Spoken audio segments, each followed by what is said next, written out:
President Donald Trump's recent decision to completely pull the plug on the 2015 Iranian nuclear accord, also known as the Joint Comprehensive Plan of Action (JCPOA), will likely have a major effect on the upcoming summit between North Korea and the United States. Even as the president was making his announcement, newly appointed Secretary of State Mike Pompeo was reportedly on his way to North Korea to prepare for Trump's meeting with Kim Jong-un. Bloomberg reported prior to the decision that North Korea was watching Trump's announcement on Iran, with China's current envoy to the UK warning that if Trump walked away it would set a bad example. However, according to a report by Time, Trump is hoping his decision to walk away from the JCPOA combined with the decision to up the ante on economic sanctions will send a strong message to North Korea that he wants a real deal.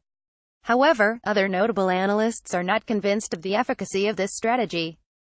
Trump has a very simple political program, public intellectual professor Noam Chomsky told Anti-Media via email.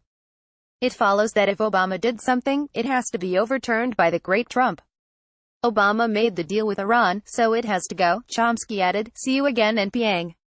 Travis Jeppesen by new $23.86 as of 9 o'clock Eastern Daylight Saving Time. Details: Obama didn't get anywhere with North Korea, so Trump has to do something, and if he and his advisors have at least half a brain still functioning, they will prance around in public proclaiming their magnificence and accept the plea of the Koreans to just go away and let them work things out in peace.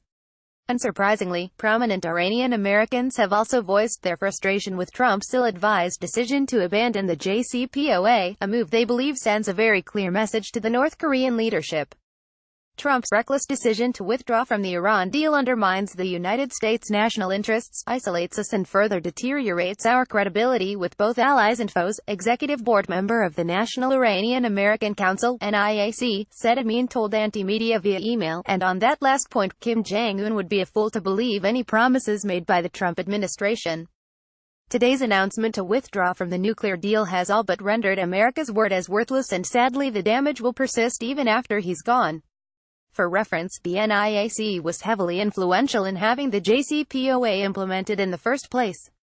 According to Amin, though Trump's decision purports to confront Iran's hardliners, it will actually empower those hardliners while silencing progressive moderates.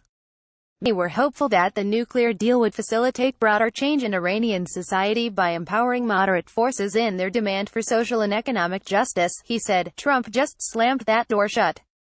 This will give hardliners an opportunity to rally around the flag, with the threat of U.S. sanctions and war. Amin also added, Iranian Americans may not like Iran's rulers, but a majority of us do not want a war or a violent regime change led by the U.S. In the lead-up to the Iraq War, Bush propped up Iraqi exiles who claimed the invasion would be easy and Iraqis would greet U.S. troops as liberators. We can't let that happen to our community. In an official release, which was also sent to Anti-Media via email, Iranian-American congressional candidate Kia Hamadanchi, CA, stated, with one stroke of a pen, Donald Trump has thrown away a chance to pursue real change in the Middle East. Instead of a path to peace, he has made war much more likely.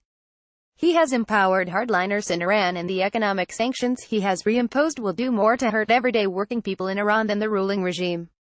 This withdrawal also makes it significantly less likely that North Korea will ever agree to a deal with the United States when they know just how easily it can be undone. It is a sad day for the United States, it is a sad day for those who truly want a peaceful Middle East, and it is a sad day for a world that has always expected the United States to help lead the way. Anyone who understands history knows North Korea is justified in having a major problem trusting the United States. In the early 1950s, the U.S. bombed North Korea into complete devastation, destroying over 8,700 factories, 5,000 schools, 1,000 hospitals, and 600,000 homes. The U.S. military eventually killed off 20% of the country's population. As noted by the Asia-Pacific Journal, the U.S. dropped so many bombs in North Korea they eventually ran out of targets to hit. Made in North Korea, G. Nick Bonner best priced $29.52 by new $27.16 as of 10 o'clock Eastern Daylight Saving Time. Details: the decision to invade Iraq in 2003 coupled with Barack Obama's decision to bomb Libya in 2011 also taught North Korea a very valuable lesson about what can happen to a nemesis state if they give up their nuclear weapons program. This lesson has come straight from the horse's mouth. The Libyan crisis is teaching the international community a grave lesson, that Libya's decision to abandon its weapons programs in 2003, applauded by George W. Bush, was an invasion tactic to disarm the country, according to a statement from North Korea's foreign ministry in 2011. Trump may believe he is sending a strong message to North Korea that he will not hesitate to reimpose sanctions and walk away from a deal if he has to, but the reality is that he has actually sent a very destructive message to both North Korea and Iran that the United States cannot be trusted. It bears mentioning that Iran never actually did anything wrong. They have been certified as compliant quite consistently even under the Trump administration. On that note, North Korea will be grappling with the idea that at any given time, the U.S. could turn its back on them without warning.